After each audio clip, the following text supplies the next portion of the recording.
We're EarthForce. We are a national nonprofit and the home of Environmental Action Civics. In field chats, you'll hear research-based, actionable tips and inspiring stories of youth-adult partnerships that empower young people to become environmental decision makers. Thanks for tuning in. Let's get started. Hello and welcome to Field Chats Environmental Action Civics Essentials, brought to you by EarthForce. Today we're giving you a pep talk with practical tips for when implementing environmental action civics feels hard. My name is SJ. I'm a program manager at EarthForce, and I'm here with some of our program team, Taylor and Kristen, and we have Haley on the production side in the back. Hello. So team, good to have you here. And my question for you all today, before we get started, is if you could have a personal theme song for when things get tough, what would it be? So Taylor told us that this was a no-brainer, and I had an answer. So my no-brain answer to this question, my theme song for when things get tough, is 9 to 5 by Dolly Parton. Obviously, a cup of ambition. That's all you need. So that's my Going Gets Tough theme song. That is amazing. See, mine, I went completely different. It's just like high school times, coaches, they're amping you up for whatever you've got going on. A lot of AC/DC back in the day. So either Eye of the Tiger or Thunderstruck, just to get the pump, get the blood flowing. Exactly. It gets you jazzed up and ready to go. Yeah. Wow. So I'm going to share a song that Taylor introduced me to, actually. And that song is, are you ready, Taylor? I am. Super Bloom. Super Bloom. You know? That is the best one. Super Bloom. Yeah, Super it is very, Bloom. I think I might switch it. Something a little more contemporary. So look that up if you don't know that song by the Mr. Wives. So good. And I've been singing a lot of the Wicked soundtrack too. I think there's, a song that you can really belt your voice out to is good when things are hard by yourself. Mm-hmm. So that's really fun. Feel free to comment your favorite theme song when things are hard, and we're going to get into this today. So if you're listening to this episode, you might be feeling stuck or overwhelmed, and maybe even doubting whether environmental action civics is worth it. So we want to let you know that we see you, we're here for you, and we want to help you push through. So Taylor, absolutely. What tips and tricks do you have for those listening? Yeah, it's because it's that time of the year for many folks, kind of this last leg of the school year, to be moving from research and strategizing to going into action, and sometimes between steps 3 and 5 there can be a little bit of a momentum loss. A lot of things are happening maybe in your community, around the school. It's just that time of year where things get busy, and you're not alone, or things get challenging rather. And so that's why we're here. You're not alone. Kind of this idea of we are in this together in order to provide these experiences and skill building opportunities for young people. And so some quotes from other educators. So I have one quote here. It's difficult as middle schoolers at this school. They are still struggling with post-COVID disruption and trauma. And there's a lot of apathy and disengagement. So apathy, disengagement, that's a really big challenge for many educators, especially with some of the students that I work with, for a variety of reasons, not just post-COVID elements, but even just school ecosystem things that make it challenging for you to do your work. I have one school where they are at a 3rd grade through 8th grade, and now they're shifting back to a traditional middle school model from 6th to 8th, and they're doing scheduling changes and all these things. So not only the educators are a little bit off their game given changing schedules and students moving, but then students as well. They're like, well, what am I supposed to be doing? That's really hard. Another quote is challenging at times, mostly with logistics and getting all the right people together at the right time. It was very hard to coordinate. However, the students were always excited and eager to discuss their ideas with other people. And so that's another thing, logistics, especially in that step 3, you're trying to gather community organizations and people, and a lot of people have competing capacities, especially educators. I mean, you're doing your classroom lessons, you're doing your work there. Students have multiple classes. So it seems like time and capacity can be a limiting factor. But remember that systemic change takes time, and even the small ripples matter, or those small impacts, especially when we talk about product or project over that product, or that making sure the process is at the center. So building those skills. So I like the analogy, getting on base. I know we're trying to hit the home run. We're going to hit it out of the park, and we're just going to crush it. But the goal really in baseball is to just get on base. So getting on base is really so that small goal. And so one story I have is kind of a shift that students had to do. They were working on flooding in Chatfield, if you're familiar with the Denver area. So it's a state park, and there were some beavers that were damming up some of the streams associated with that water, that riparian area, rather. And the students wanted to create a bypass. They wanted to allow the water to continue to flow underneath the beaver dam and flow through it so that the beavers could stay, and that the water and the hydrology would be the same. But the community organizations that we're working with said, no, you can't build this pond leveler, is what it was called, even though they had biologist and engineer oversight to help them do this. They put these levers in throughout Colorado. They just wanted to put one in here, but they were told no. So they had to pivot. And then essentially they were allowed to remove that beaver dam.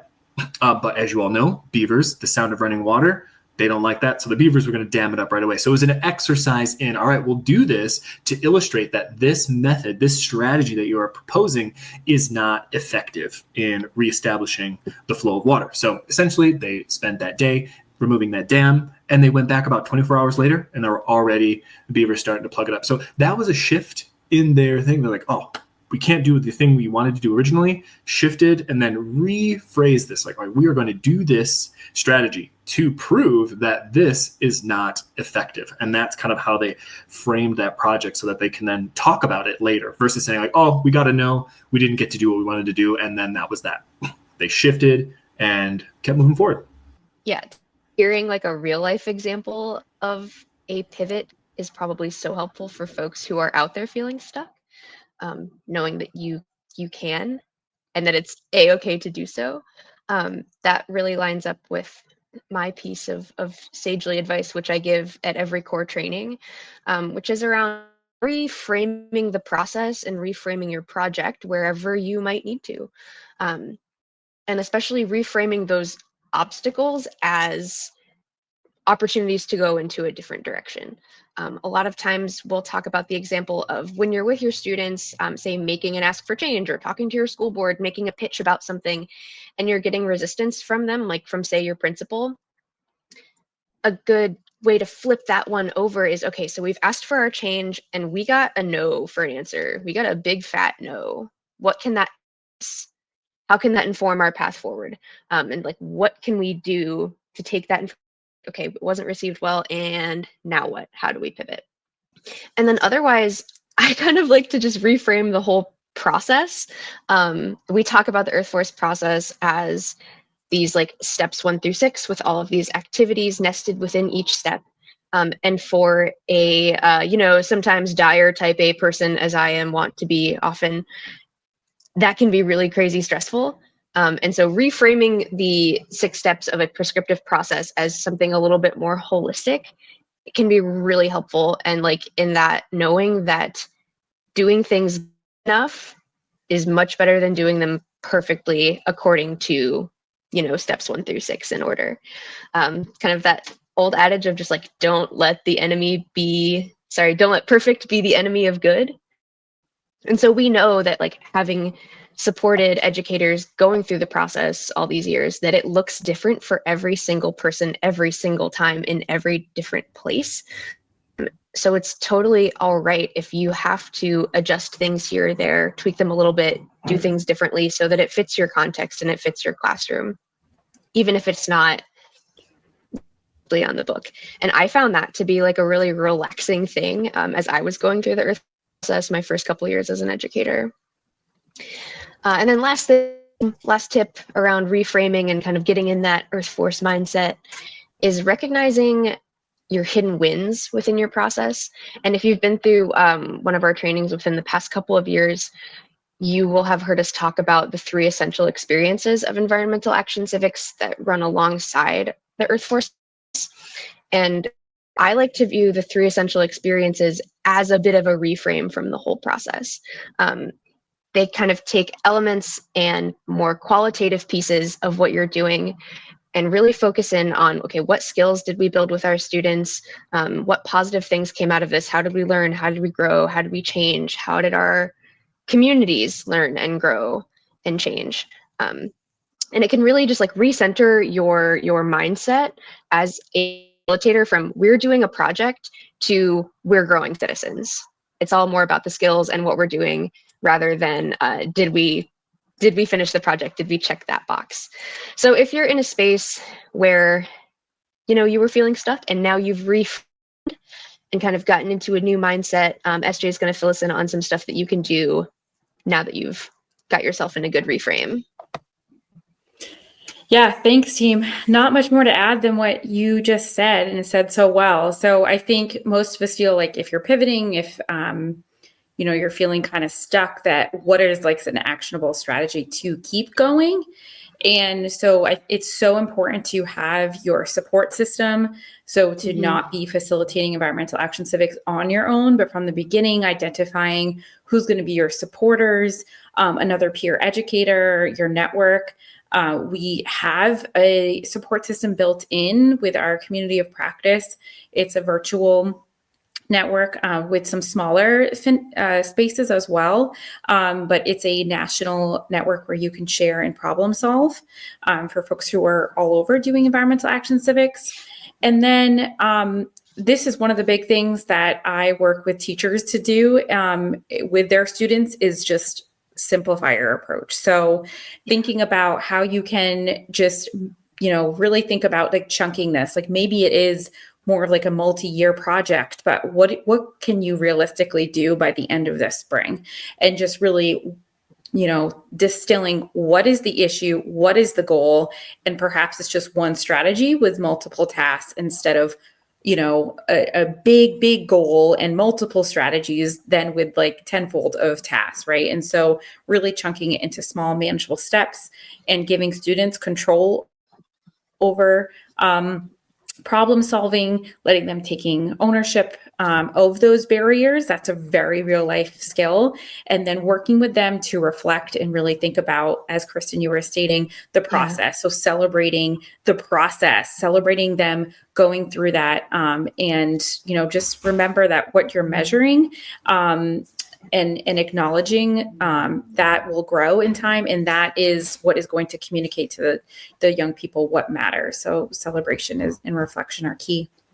So, let's close out here. So as you're doing this really important work, we want to remind you that even when it's hard and when you might feel invisible, your efforts are planting seeds that will grow and ripple out.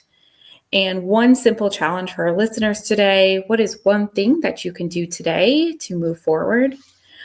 Even if that is contingency planning or reflection. And then we invite everyone listening in here today to share your struggles or wins in the podcast with our community and leave a voice note on Spotify. So you can email us at hello@earthforce.org. If you like this episode and it helped you, we welcome you to share it with another educator or a peer who might need it. And we welcome you to join our community of practice to get some follow-up resources. So thank you so much for tuning in today. As always, let us know what you think over at earthforce.org/podcast. And don't forget to rate and review us on Apple Podcasts and Spotify. Thank you. Bye, y'all. Bye-bye.